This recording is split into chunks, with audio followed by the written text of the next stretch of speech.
নমস্কার বন্ধুরা, আজকে আমি আপনাদের একদম নরম তুলতুলে ফুলকো ফুলকো পোয়া পিঠা বানিয়ে দেখাবো। আশা করি এই পোয়া পিঠা বানানো দেখার পর আপনাদের ভালো লাগবে। তো পোয়া পিঠা বানাবার জন্য দেখতে পাচ্ছেন এখানে আমি একটু খেজুরের পাটালি গুড় নিয়েছি। এখন এই গুড়টা আমি গরম জলে দিয়ে একটু গলিয়ে নেব। আর এই গুড়টা গরম জলে দিয়ে গলিয়ে নেওয়ার একটাই কারণ, আপনারা যখন পোয়া পিঠার গোলা গোলাবেন অবশ্যই কিন্তু একটু গরম জল অথবা গরম দুধ দিয়ে গুলিয়ে নেবেন। আমি আজকে গরম জল অথবা গরম দুধ দিয়ে গোলাবো না, আজকে গোলাবো এই রকম গরম গরম ঝোলা গুড় দিয়ে। তার জন্য একটু গরম জলে দিয়ে গলিয়ে নিলাম। আর গুড় কিন্তু জাল দিয়ে খুব একটা বেশি ঘন করার দরকার নেই, হালকা একটু বলক চলে আসলেই কিন্তু গ্যাসের ফ্লেমটা বন্ধ করে দিতে হবে। তো এই দেখুন গুড়ের মধ্যে কিন্তু বলক এসে গেছে। এখন আমি গ্যাসের ফ্লেমটা বন্ধ করে দিয়ে এক পাশে রেখে দেব। এখন একটা মিক্সিং বলে নিয়ে নিচ্ছি 1 বাটি আতপ চালের গুঁড়ো। আর যতটা আমি আতপ চালের গুঁড়ো নিলাম তার 4 ভাগের 1 ভাগ নিলাম হচ্ছে ময়দা। আপনারা চাইলে আটাও দিতে পারেন। তার সাথে দিয়ে দেব একটু গুঁড়ো দুধ আর দিয়ে দেব স্বাদ মতো নুন। এবারে সব কিছু দিয়ে খুব ভালো করে একটু মিশিয়ে নিতে হবে।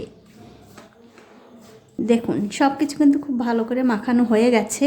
এবারে যে গুড়টা আমি জাল করে রেখেছিলাম সেখান থেকে অল্প অল্প করে গুড়ের জলটা দিয়ে চালের গুঁড়োর সঙ্গে একটু মিশিয়ে নিতে হবে। তবে বন্ধুরা আগেই কিন্তু খুব একটা বেশি গুড় দেওয়া যাবে না, অল্প অল্প করে গুড় দিয়ে মাখিয়ে নিতে হবে। আর দেখুন চালের গুঁড়োর মধ্যে গুড়টা দিয়ে কিন্তু এরকম করে প্রায় 10 থেকে 15 মিনিট হাত দিয়ে খুব ভালো করে মাখিয়ে নিতে হবে। তো এই দেখুন প্রায় 10-15 মিনিট সময় ধরে কিন্তু আমি চালের গুঁড়ো আর ময়দা খুব ভালো করে মাখিয়ে নিয়েছি। এখন আমি আবারও এর মধ্যে দিয়ে দেব সেই জাল দিয়ে রাখা গুড়। তারপর আবারও খুব ভালো করে মাখিয়ে নিতে হবে। তবে বন্ধুরা একবারে কিন্তু খুব একটা বেশি জল দেওয়া যাবে না, তাহলে কিন্তু এই ব্যাটারটা পাতলা হয়ে যেতে পারে। তার জন্য অল্প অল্প করে গুড়ের জল দেবেন, কিংবা আপনাদের মিষ্টির পরিমাণটা যদি ঠিকঠাক হয়ে থাকে সেক্ষেত্রে আপনারা জলও দিতে পারেন, দুধও দিতে পারেন। অল্প অল্প করে দিয়ে এরকম করে মাখিয়ে নিতে হবে। একবারে বেশি জল দিলে কিন্তু এই ব্যাটারের মধ্যে জলটা বেশি পড়ে যেতে পারে, সেক্ষেত্রে কিন্তু ব্যাটারটা ভালো হবে না।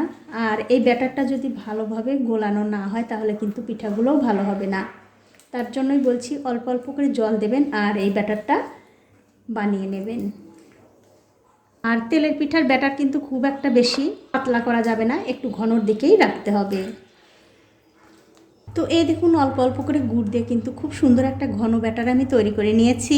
এখন একটা ঢাকা দিয়ে আধ ঘন্টার জন্য রেখে দেব। তো আধ ঘন্টা পর আমি ঢাকাটা তুলে নিলাম। তুলে নিয়ে এই ব্যাটারটা একটু নাড়াচাড়া করে দেখব আসলে ঠিক আছে কিনা। তো দেখুন বন্ধুরা ব্যাটারটা কিন্তু বেশি ঘন হয়ে আছে। তার কারণ হচ্ছে যেহেতু আমি শুকনো চালের গুঁড়ো দিয়ে এই ব্যাটারটা করেছিলাম, তার জন্য কিন্তু চালের গুঁড়ো অনেকটা জল টেনে নিয়েছে। এতটা ঘন আমি রাখবো না, সামান্য একটু পাতলা করব। তার জন্য আরও একটু গুড় দিয়ে দিলাম। তবে অবশ্যই কিন্তু গুড়টা একটু হালকা কুসুম গরম হতে হবে। এবারে গুড়ের সঙ্গে আবার ওই ব্যাটারটা খুব ভালো করে মিশিয়ে নিতে হবে। তো এই দেখুন গুড়টা মিশিয়ে কিন্তু আমি সামান্য একটু পাতলা করে এই ব্যাটারটা তৈরি করে নিয়েছি। এখন আমি পিঠাগুলো ভেজে নেব। তো পিঠাগুলো ভাজার জন্য দেখতে পাচ্ছেন একটা কড়াইতে আমি আগে থেকেই তেল গরম করতে দিয়েছিলাম। তেলটা কিন্তু খুব ভালোভাবে গরম হয়ে গেছে।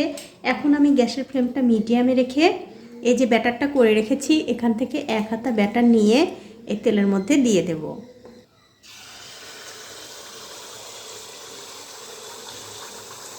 আর দিয়ে দেওয়ার পরপরই দেখবেন তেলের উপরে আস্তে আস্তে এই পিঠাটা ফুলে উঠছে।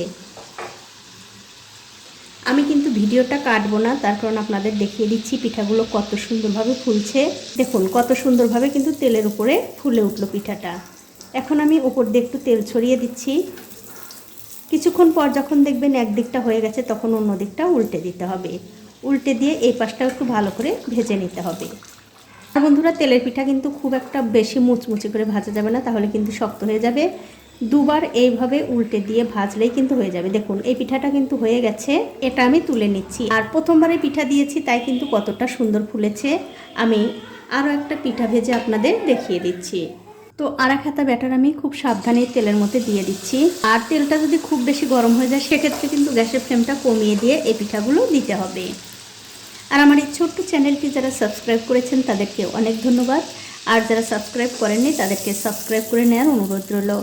যে সকল বন্ধুরা আমার এই রেসিপিটা ফেসবুক থেকে দেখছেন তাদের কাছে আমার একটাই অনুরোধ, অবশ্যই আমার এই পেজটিকে ফলো করে দেবেন। তাহলে যখনই আমি নতুন কোনো ভিডিও নিয়ে আসবো সবার আগে কিন্তু আপনি দেখতে পাবেন। দেখুন এই পিঠাটাও কিন্তু তেলের উপরে খুব ভালো করে ফুলে উঠেছে। এটাও আমি উল্টে দিচ্ছি। উল্টে পাল্টে এই পিঠাটাও আরও একটু ভালো করে ভেজে নেব।